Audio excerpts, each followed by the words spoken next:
கர்த்தருடைய பரிசுத்த நாமத்திற்கு இந்த காலை வேளையிலே மகிமை உண்டாகட்டும். அன்பானவர்களே, ஆண்டவராக இயேசு கிறிஸ்துவ நாமத்தில் வாழ்த்துக்கள். கிருபையும் சமாதானமும் உங்களுக்கு பெருகுவதாக. இந்த நாளிலும் தேவனாகிய கர்த்தர் நமக்காக அவர் காண்பிக்கின்ற அவருடைய வேத வாக்கியமானது ஏசாயா தீர்க்கதரிசன புஸ்தகத்தில் 53ஆம் அதிகாரத்தில் 2ஆம் வசனம், இளங்கிளையை போலவும் வறண்ட நிலத்திலிருந்து துளிர்க்கிற வேரை போலவும் அவனுக்கு முன்பாக எழும்புகிறார். அவருக்கு அழகும் இல்லை, சௌந்தரியமும் இல்லை. அவரை பார்க்கும் பொழுது நாம் அவரை விரும்பத்தக்க ரூபம் அவருக்கு இல்லாதிருந்தது. அன்பானவர்களே, நமது ஆண்டவராகிய இயேசு கிறிஸ்து அவர் இந்த உலகத்தில் பிறக்கிறதற்கு முன்பதாக அவர் எவ்விதமாக எவ்விடத்தில் பிறப்பார், எப்படி அவர் ஊழியம் செய்வார், அவர் எப்படி அடிக்கப்படுவார், இவையெல்லாம் அவர் பிறப்புக்கு முன்பதாகவே தேவனாகிய கர்த்தர் அதை முன் உரைத்ததினால்தான் வேத வாக்கியம் சொல்லுகிறபடி என்று நாம் பார்க்கிறோம்.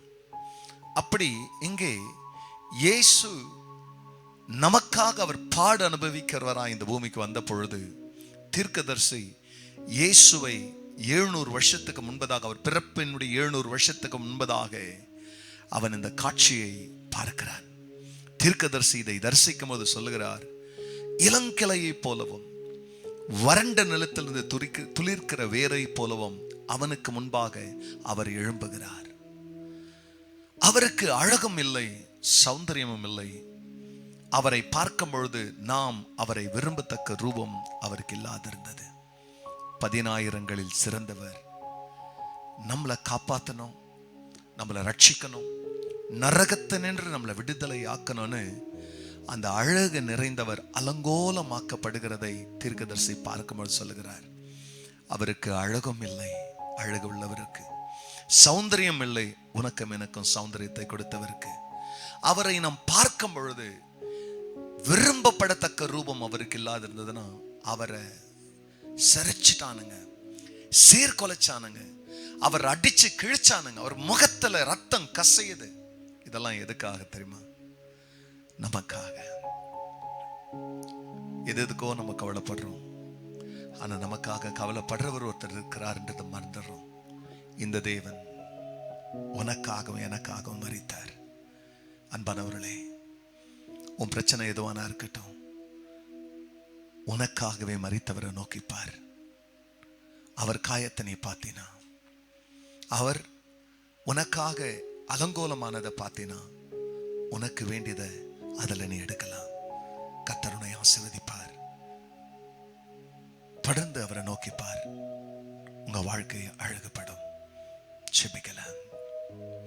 பரிசுத்தரே, அழகு நிறைந்தவரே, சௌந்தரியம் உள்ளவரே, சாரோனின் ரோஜாவே, நன்றி ஐயா. எங்களுக்காக நீர் பட்ட பாடுகளுக்கு நன்றி. இதோ யாரெல்லாம் பாடுபடுகிறார்களோ அவர்கள் உம்முடைய பாடுகளை தியானிக்கும் பொழுதே அவங்க பாடுகள், அவங்க மனதின் வலிகள் எல்லாம் லகுவாய் மாறுமே. கர்த்தர் அதை செய்யும். அப்படி செய்கிறதற்கு நன்றி. இயேசுவின் நாமத்தில் பிதாவே, ஆமென், ஆமென். முள்முடி உனக்காக, ரத்தமெல்லாம் உனக்காக.